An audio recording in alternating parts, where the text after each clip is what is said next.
Hello and welcome to our live news update. I am Olwinga George. The headlines.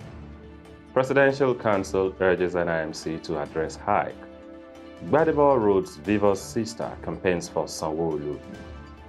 21 confirmed dead in Gabon mishap. And in sports, Nigeria's Youth and Sports Minister welcomes under 20 bronze medalists. This is Alive TV. Now the news in detail. The Presidential Enabling Business Environment Council, PBEC, has urged the National Identity Management Commission to address charges introduced for National Identification Number Integration and Verification.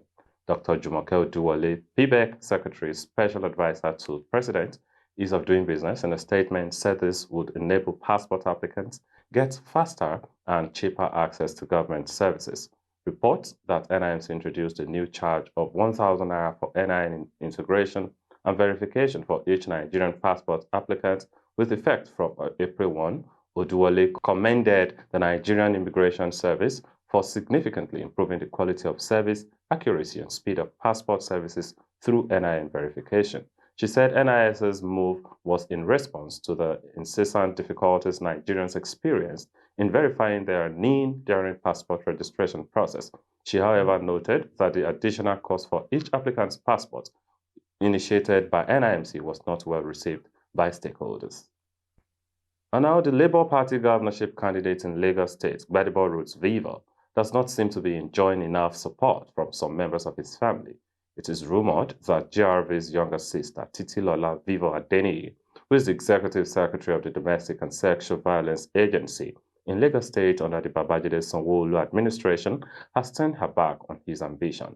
In an attempt to tackle the gender-based violence in Lagos State 2 years ago, Vivour-Adeniyi was appointed by Governor Sanwo-Olu to head the DSVA. She had worked for a long time for the Domestic and Special Violence Response Team under the Lagos State Ministry of Justice. She was described as the most qualified personnel to head the team. A video showing Vivour-Adeniyi extolling Sanwo-Olu's qualities and listing his achievement in office has surfaced online. In the video, she recounts how DSVA has supported victims of domestic violence and how it helped them to get justice. She claims that such laudable strides were taken under the administration of Sanwo-Olu. Her speech is followed with a campaign advert for the All Progressives Congress APC, stating that the party is the right choice to be voted in the governorship seat. However, mixed reactions have since trailed Vivour-Adeniyi's choice. Many are hailing her for pledging allegiance to the state governor who gave her the privilege to head the DSVA, while some are of the opinions that she shouldn't have turned her back against her brother. And now to the foreign stories. Search teams in Gabon have recovered the dead bodies of 15 passengers of a ferry that sank off the West African country's coast last week, bringing the provisional death toll up to 21. The coordinator of rescue operations said on Tuesday, the Esther Miracle ferry was carrying 161 passengers from Libreville to Port Gentil when it sank close to the coastal village of Nioni on March 9. Authorities confirmed 6 deaths on Monday and were still searching for 31 missing people. Air Force planes and diving teams had been sent to conduct daily search operations. Head of Rescue Operations Bekale Meyong said on state television on Tuesday that 124 people had been rescued and 21 confirmed dead after 15 more bodies were fished from the shipwreck. Ambulances have taken the bodies to mortuaries and search operations are ongoing, he added. The government has not yet commented on the cause of the incident. And now in sport, the Nigerian under-20 national football team ended their campaign at the 2023 African Cup of Nations AFCON under-20 tournament with an impressive 4-0 victory over Tunisia. The 22-man bronze medalist Flying Eagles Nigerian team came third place in the just concluded tournament, which took place between 19 February and 11th March 2023, and were awarded with a bronze medal for coming third behind Gambia and winning Senegalese teams. The teams were in Abuja alongside their head coach Malam Boso and other principal officers from the Nigerian Football Federation to present the medal while paying homage to the Sport and Youth Development Minister, Chief Sunday Akindare in Abuja. Here's a report as packaged from our live studios.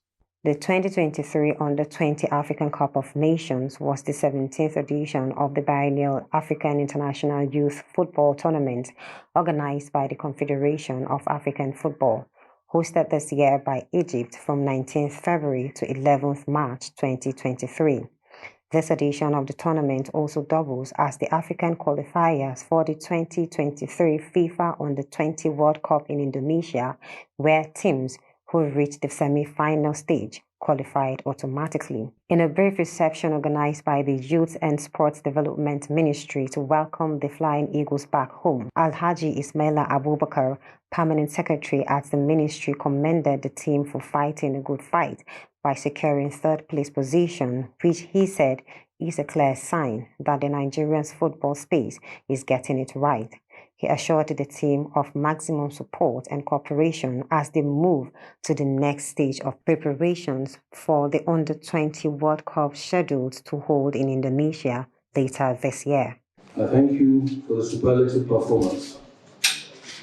You got a bronze medal there, which to me is not a small achievement. You've equally qualified for the World Cup. You therefore deserve our commendation.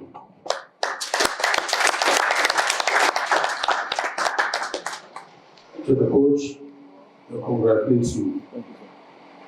It is now evident that this is because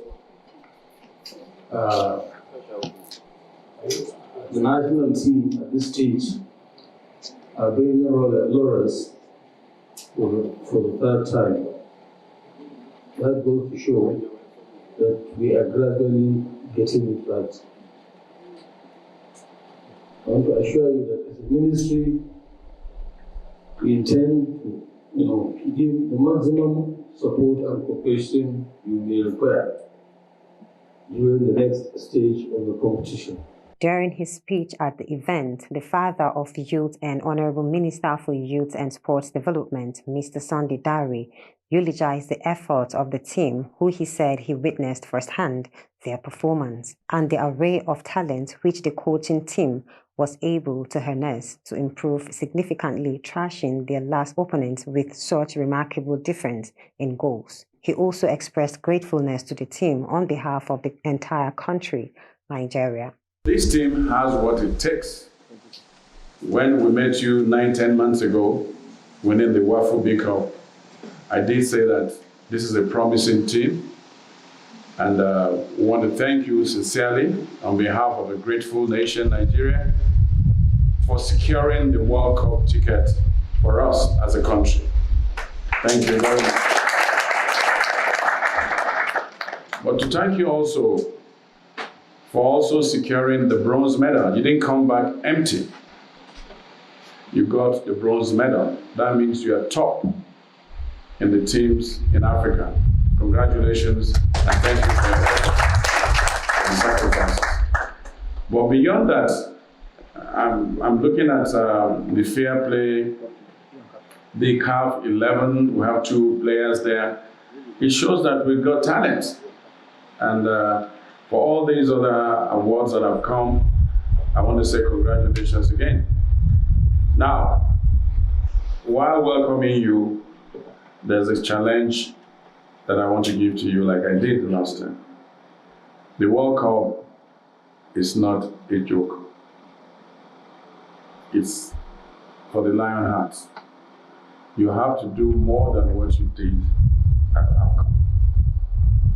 You've been meeting with some of the best players, some of the best teams from across the world.